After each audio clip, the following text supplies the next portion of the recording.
Guns. Lots of guns. Pagka narinig mo ang salitang baril o gun, ano ang unang pumapasok sa isip mo? Isang maangas na pistol? Isang malupit na rifle? O mga action movie na paborito mo? Pero alam mo ba na ang salitang gun ay hindi galing sa kung sinong barako o sundalo? Galing ito sa pangalan ng isang babae. Welcome sa Guns 101. Sa seryeng ito, hihimayin natin ang mundo ng firearms sa pinakasimpleng paraan na kahit lola mo, maiintindihan. Kaya umupo ng maayos, ikabit ang sinturong pangkaligtasan dahil bibiyahe tayo pabalik sa nakaraan.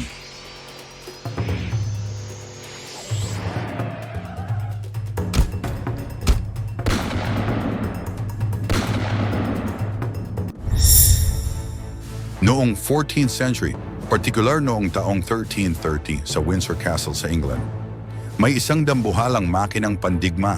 Hindi pa ito baril, kundi isang higanting crossbow na nagbabato ng malalaking bakal.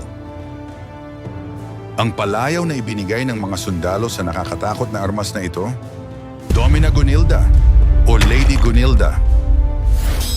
Ang Gunilda ay hango sa sinaunang wika ng mga Vikings. Ang pangalang Gunhildr, sa salitang Norse, ang gunner ay nangangahulugang war o giyera at ang Hildr ay battle o labanan. Kaya ang literal na kahulugan ng pangalan niya ay war battle, isang pag-uulit para sa double emphasis, isang pangalan na perpekto para sa isang napakatapang at napakalupit na mandirigma.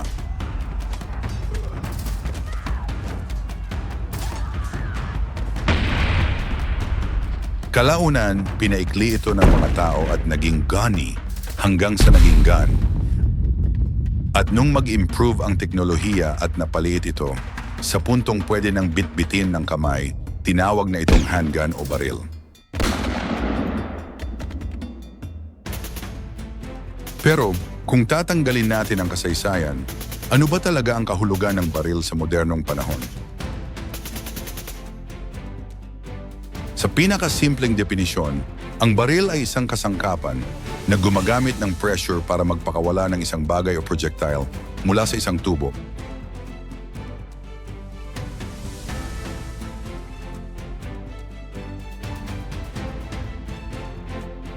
At para sa ating mga Pinoy, alam niyo ba kung bakit baril ang tawag natin dito?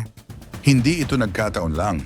Ang salitang baril ay nanggaling mismo sa salitang Ingles na barrel o sa Kastila na baril.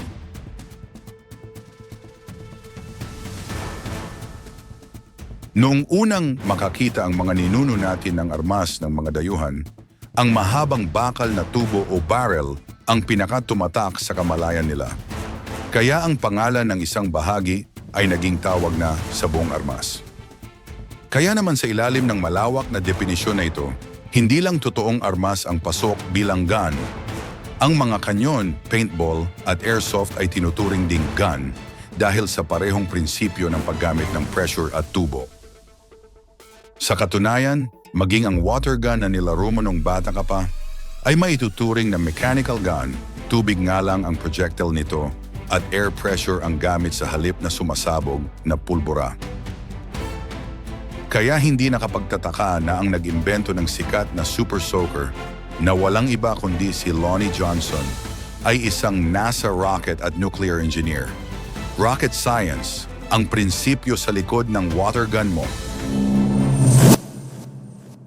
Pero dito pumasok ang isang napakahalagang paglilinaw na madalas nating marinig, ang salitang firearm.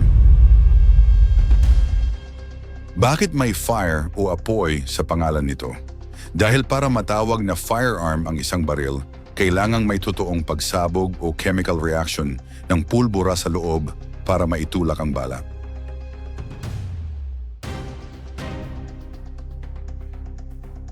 Kaya ang airsoft at water gun, mga guns sila pero hindi sila firearms. Pero ang mga totoong baril tulad ng Glock, CZ-75 o Colt 1911, sila ang mga opisyal na firearms dahil may apoy at pulbura na nagpapatakbo sa kanila. Sa puntong ito, dapat malinaw na kung para saan ba ang ahensyang ito at ang batas na ito.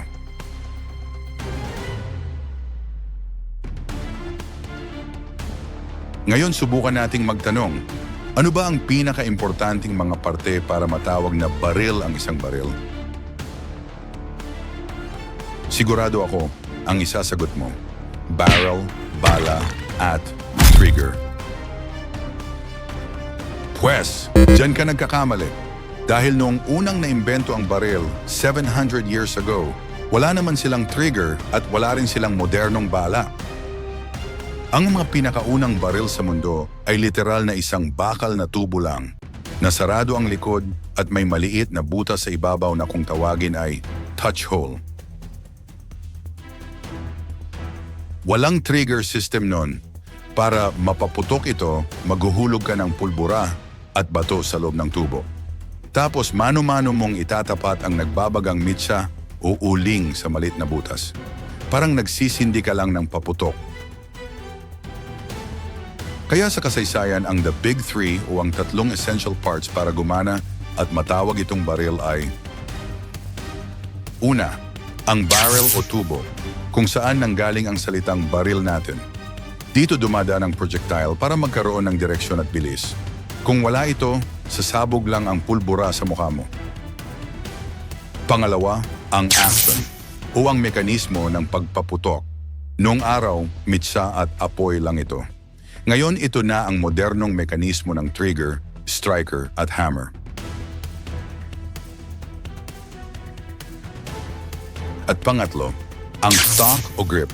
Dahil sobrang init ng bakal kapag sumasabog ang pulbura, kailangan mo ng hawakan para makontrol ang sipa o recoil ng hindi napapaso ang kamay mo. Mula sa isang simpleng tubo na sinisindihan ng mitsa hanggang sa mga high-tech na firearms ngayon, ganyan kalayo ang dinaanan ng teknolohiya ng baril. Ngayong alam mo na ang kahulugan, pinagmulan at ang mga pangunahing parte nito, handa ka na ba sa susunod na hakbang? Kung may natutunan ka ngayon, huwag kalimutang i-like at i-share ang video na ito at mag-subscribe sa channel. Kita-kits tayo mga kabanggang sa susunod na video. Bye-bye!